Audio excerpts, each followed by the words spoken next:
সর্বশেষ যে কথাটা আমরা শুনবো এখন, সেটা হলো নবী করিম সাল্লাল্লাহু আলাইহি ওয়াসাল্লাম আজকের এই দিনে জনগণকে উদ্দেশ্য করে কিছু কথা বলেছিলেন। এই কথাগুলো বলে তিনি আজকের হজটা শেষ করেছেন। আমরা অনেকেই এই ভাষণটা সম্পর্কে জানি না। আমরা অনেক ভাষণ নিয়ে এখন গর্ব করি। নবী করিম সাল্লাল্লাহু আলাইহি ওয়াসাল্লামের এই যে সর্বশ্রেষ্ঠ ভাষণ, এটা কতজন জানেন? বিদায় হজের ভাষণ। কতজন জানেন বিদায় হজের ভাষণে নবী সাল্লাল্লাহু আলাইহি ওয়াসাল্লাম কি বলেছিলেন উম্মতকে? আমরা একটু আপনাদেরকে শোনাবো, শুনিয়ে ইনশাআল্লাহ লেকচারটা শেষ করব। নবী করিম সাল্লাল্লাহু আলাইহি ওয়াসাল্লাম আজকের এই দিনে 31টা বিষয়ে উম্মতকে নির্দেশ দিয়েছেন। 31টা বিষয়, সবগুলো বলার সময় পাওয়া যাবে না, আমি কয়েকটা কথা বলছি। খুব ভালো হতো যদি আমি অ্যারাবিকটা বলার পরে বাংলাটা বলার সময় পেতাম।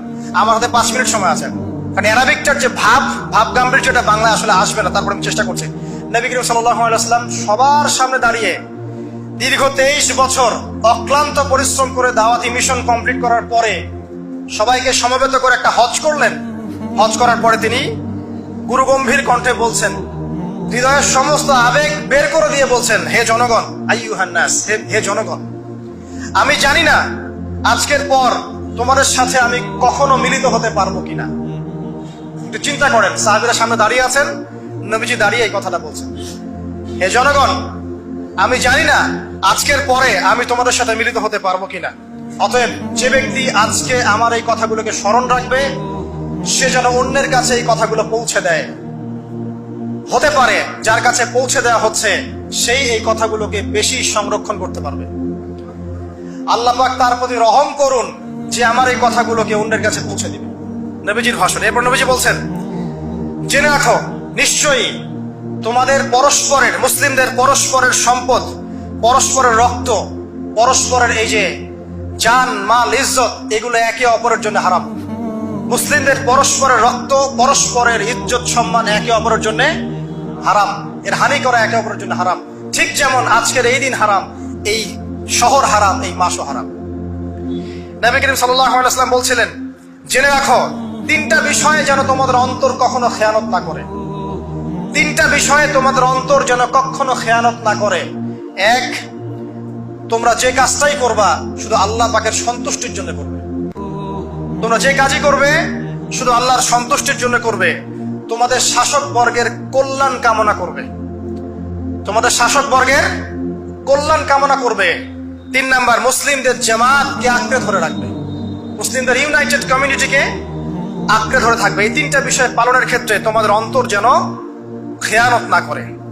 এদিন সূর্য ঢলে যাওয়ার পরে নবী সাল্লাল্লাহু আলাইহি ওয়াসাল্লাম আরো বললেন, শুনে রাখো হে মানব জাতি, এটা ভালো করে শোনেন, শুনে রাখো হে মানব জাতি, নিশ্চয়ই আমি মুহাম্মদ সাল্লাল্লাহু আলাইহি ওয়াসাল্লাম জাহেলি যুগের যত কুপ্রথা আছে সমস্ত কুপ্রথাকে আমার পায়ের তলে পিষ্ট করে গেলাম। জাহেলি যুগে কি ছিল ভাই?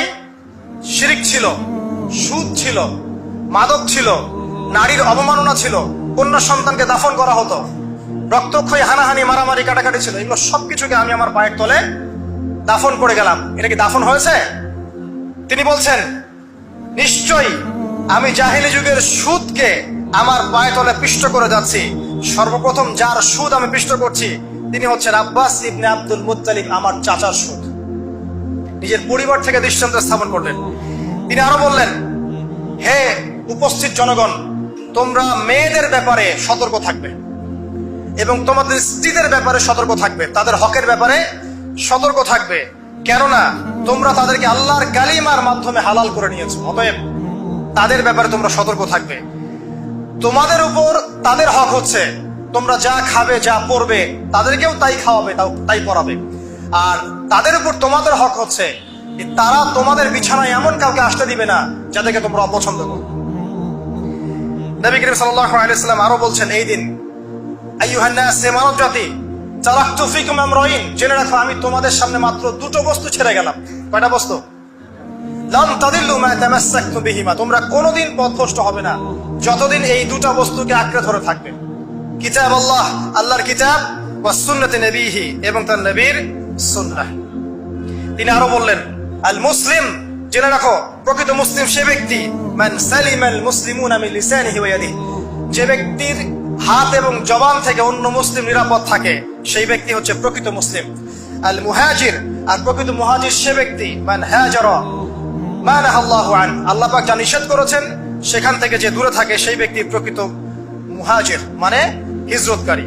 তিনি আরো বললেন, মনে রেখো আমি তোমাদের সবার আগে হাউজে কাউসারে চলে যাব, সুবহানাল্লাহ, এবং সেখানে আমি তোমাদের জন্য অপেক্ষা করতে থাকবো।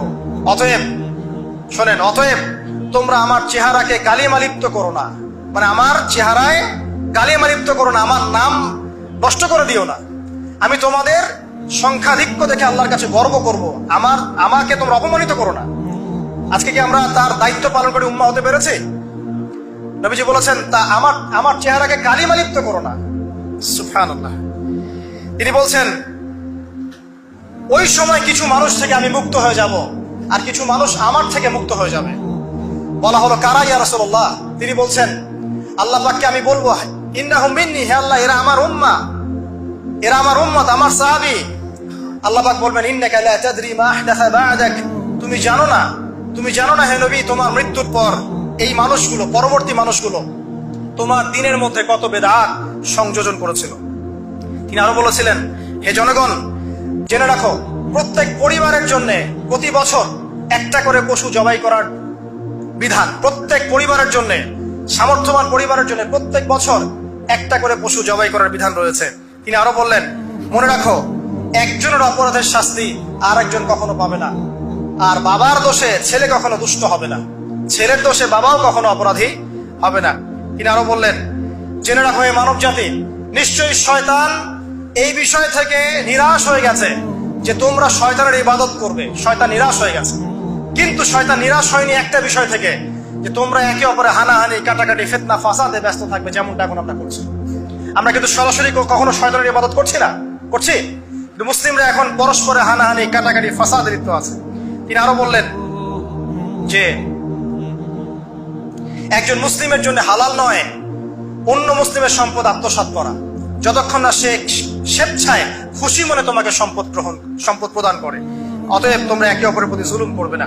তিনি আরো বললেন, সাবধান, আমার ইন্তেকালের পরে তোমরা একে অপরের গর্দান উড়িয়ে কাফের হয়ে যেও না। সাবধান, আমার ইন্তেকালের পর তোমরা একে অপরের গর্দান উড়িয়ে কাফের হয়ে যেও না। তিনি আরো বলেছেন, একজন মুসলিম আরেকজন মুসলিমকে গালি দিতে পারে না। যদি একজন মুসলিম আরেকজন মুসলিমকে গালি দেয়, এটা হচ্ছে ফাসিকি, এবং একজন মুসলিম যদি আরেকজন মুসলিমের সাথে যুদ্ধ করে, এটা হবে এক প্রকার কুফরি। তিনি আরো বলেছেন, হে জনগণ জেনে রাখো, আমার পরে কোনো নবী নেই, আর আমার পরে তোমরা ব্যতীত আর কোনো উম্মত নেই। এর চেয়ে স্পষ্ট কথা হতে পারে? আমার পরে কোনো নবী নেই, আর আমার পরে তোমরা ছাড়া কোনো উম্মত নেই। তাহলে আমরা যখন নতুন নতুন নবী বানিয়ে নিচ্ছি, কোন কোন ক্ষেত্রে বলছি একজন ব্যক্তি ছিলেন, সে নিজে ঈসাও ছিল, সে মাহদিও ছিল, সে নবীও ছিল, এবং দিন দিন মানুষ এই খাতায় নাম লেখাচ্ছে, সুবহানাল্লাহ। সর্বশেষ তিনি বললেন যে, যদি তোমাদের উপরে, হে মানব জাতি জেনে রাখো, যদি তোমাদের উপরে একটা নাক কাটা কালো কুৎসিত কোন আমির বা শাসকও চলে আসেন, এবং সে যদি তোমাদেরকে আল্লাহর রাস্তায়, আল্লাহর কিতাব সুন্নাহ অনুযায়ী পরিচালিত করেন, তোমরা অবশ্যই তার আনুগত্য করবে, তার বিরুদ্ধে বিদ্রোহ করবে না, তার আনুগত্য করবে। জেনে রাখো, শেষে তিনি বলেন, জেনে রাখো হে মানব জাতি, আজকে থেকে কুল্লুকুম মিন আদম, তোমরা সবাই আদম সন্তান, ওয়া আদামু মিন তুরাব, আর আদম হচ্ছে মাটির সন্তান। আরবের উপর অনারবের, অনারবের উপর আরবের, সাদার উপর কালোর, কালোর উপর সাদার, লালের উপর কালোর, অথবা কালোর উপর লালের কোন রকম প্রাধান্য নাই, ইল্লা তাকওয়া, শুধু তাকওয়া ব্যতীত। যে ব্যক্তি বেশি মুত্তাকি, সে আল্লাহর কাছে বেশি মর্যাদার অধিকারী হবে ইনশাআল্লাহ তাআলা। সর্বশেষ তিনি আঙ্গুলটা উঁচু করলেন, নিজের শাহাদাত আঙ্গুলি উঁচু করে আকাশের দিকে তাকালেন, এরপর জনগণের দিকে তাকালেন, তাকিয়ে বললেন যে, তোমাদের ব্যাপারে, হে জনগণ, তোমাদের ব্যাপারে আমাকে আল্লাহ জিজ্ঞাসা করবেন, ফামা আনতুম কাইলুন, তোমরা ওই সময় কি বলবে আমার সম্পর্কে? তখন সাহাবীরা বললেন, আমরা বলবো যে আপনি বাল্লাগতা রিসালাতাক, আপনি আপনার রিসালাত পৌঁছে দিয়েছেন, ওয়া জামানাতাক, আপনার আমানত পূর্ণ করেছেন, ওয়া নাসাহতা উম্মাতাক, এবং আপনি আপনার উম্মতকে নসিহত করেছেন। এরপরে তিনি আকাশের দিকে তাকিয়ে বললেন, আল্লাহুম্মা ফাশহাদ, হে আল্লাহ আপনি সাক্ষী থাকেন, আল্লাহুম্মা ফাশহাদ, হে আল্লাহ আপনি সাক্ষী থাকেন, আল্লাহুম্মা ফাশহাদ, হে আল্লাহ আপনি সাক্ষী থাকেন যে আমি আমার দায়িত্ব পৌঁছে দিয়েছি। এরপরে নাজিল হলো, আল ইয়াউমা আকমালতু লাকুম দীনাকুম ওয়া আতমামতু আলাইকুম নি'মাতি ওয়া রাদিতু লাকুমুল ইসলাম দীনান। এই হলো বিদায় হজ, আজকের এই আরাফার প্রেক্ষাপট। আমরা কতজন এটা নিয়ে চিন্তা করেছি? 1 মিনিট একটু বলে শেষ করি। দেখেন, শেষ ওসিয়ত যেগুলো হয় মানুষের, এটা খুব হৃদয় বিদারক হয় না? বাবা ইন্তেকাল করছেন, সন্তানের জন্য ওসিয়ত করে যাচ্ছেন, মাকে দেখিস ইত্যাদি ইত্যাদি, হৃদয় বিদারক হয় না? মানুষ সারা জীবন মনে রাখে না? বাট আমরা আমাদের এই ন্যাশন, এই উম্মাহ, নবী সাল্লাল্লাহু আলাইহি ওয়াসাল্লাম উম্মাহ বলে আমরা যারা দাবি করছি, আমাদের মধ্যে বেশিরভাগ মানুষ নবী সাল্লাল্লাহু আলাইহি ওয়াসাল্লামের শেষ এই নসিহতগুলো ভুলে গেছি আমরা। নসিহতগুলোর মধ্যে সবচেয়ে ইম্পর্টেন্ট ছিল শিরক থেকে দূরে থাকা, সুদ থেকে দূরে থাকা, মুসলিম ভেদাভেদ না করা, শাসকের কল্যাণ কামনা করা, বিদ্রোহ না করে শাসককে উত্তম নসিহত করা। এবং আরেকটা হাদিসে তিনি বলেছিলেন 5 ওয়াক্ত সালাত আদায় করবে, সাওম পালন করবে, রমজান মাসে সাধ্যমতো সাদাকা করবে, মুসলিমদের জামাত আঁকড়ে ধরবে, ইনশাআল্লাহ হাসতে হাসতে জান্নাতে প্রবেশ করবে। আও কামা ক্বালা আলাইহিস সালাম। জাহেলি যুগের সমস্ত প্রথা ছেড়ে দেওয়া ছিল আজকের দিনের মূল মর্ম আমরা ছাড়তে পারছি না। সুদ ছেড়ে দেওয়া ছিল মূল মর্ম, ছাড়তে পারছি না। শিরক থেকে বেরোতে পারছি না। বেদাতীদের ব্যাপারে ধমক দেওয়া হয়েছে, বেদাত ছাড়তে পারছি না। খেয়াল করে দেখেন, মুসলিম হানাহানি কাটাকাটি এখনো ছাড়তে পারছি না। ইভেন ধর্মতাত্ত্বিক ভাবে আমরা বহু দল এবং উপদলে বিভক্ত হয়ে গেছে, কারো সাথে কারো ঐক্য নাই। সব মিলিয়ে নবী সাল্লাল্লাহু আলাইহি ওয়াসাল্লামের শেষ ওসিয়ত গুলো, কিতাব এবং সুন্নাহ আঁকড়ে ধরা, এটা আমরা সবাই আঁকড়ে ধরতে পারছি না। আজকের এই দিবসগুলো এই জন্যই আল্লাহ পাক বারবার ফিরিয়ে দেন, যাতে করে এগুলো নিয়ে আলোচনা হয়, আমরা এগুলো জানতে পারি এবং আমল করতে পারি, এই চেতনাগুলো লালন করতে পারি, নিজেরাও শিখি, পরিবারকেও শেখাই, আগামী প্রজন্মকেও শেখাই ইনশাআল্লাহ তাআলা। আশা করছি ইনশাআল্লাহ আমরা যদি নাও পারি, এক সময় এমন একটা প্রজন্ম আসবে যারা নবী সাল্লাল্লাহু আলাইহি ওয়াসাল্লামের উম্মার মতো উম্মাহ হবে ইনশাআল্লাহ। অতএব প্রিয় দিনী ভাইয়েরা, আসুন আজকের দিন, জুমার দিন, আমরা এই দিনে ইবাদতগুলো বাড়িয়ে দেই, আরাফা, সাওম এবং দোয়া, জিকির আজকার গুলো বাড়িয়ে দেই, একই সাথে আসন্ন কুরবানির প্রস্তুতি গ্রহণ করি, এবং আজকের দিনে, আরাফার এই দিনে হাজীদের সাথে আমরাও শরীক হয়ে আল্লাহর কাছে বলি যে আল্লাহু আকবার, আল্লাহু আকবার, লা ইলাহা ইল্লাল্লাহ, আল্লাহু আকবার, আল্লাহু আকবার, ওয়ালিল্লাহিল হামদ। এবং নবী করিম সাল্লাল্লাহু আলাইহি ওয়াসাল্লাম রেখে যাওয়া এই যে শেষ বাক্যগুলো, এগুলো সবার কাছে পৌঁছে দেই। যে ব্যক্তি পৌঁছাবে তার উপর আল্লাহ পাক রহম করবে ইনশাআল্লাহ। এবং নিজেরা আমল করার চেষ্টা করি। আল্লাহ পাক আমাদের সবাইকে নবী করিম সাল্লাল্লাহু আলাইহি ওয়াসাল্লামের আদর্শ উম্মাহ হওয়ার তৌফিক এনায়েত করুন, আমিন। আমাদের ব্যক্তি, পরিবার, সমাজ, রাষ্ট্র, শাসক সবাইকে আল্লাহ পাক হেদায়েত দান করুন, আমিন। আমাদের মধ্যে আপোষে যত ইখতিলাফ, ভুল বোঝাবুঝি আছে, এগুলোকে আল্লাহ পাক নিরসন করে দিন, আল্লাহুম্মা আমিন। আকুলু কওলি হাযা আস্তাগফিরুল্লাহ লি ওয়া লাকুম ওয়া লিসাইরিল মুসলিমিন। বারাকাল্লাহু লানা ওয়া লাকুম বিলায়াতিল হাকীম। ইন্নাহু তাআলা জাওয়াদুন কারীমুন বাররাউফুর রহিম। আসসালামু আলাইকুম ওয়া রাহমাতুল্লাহি ওয়া বারাকাতুহু।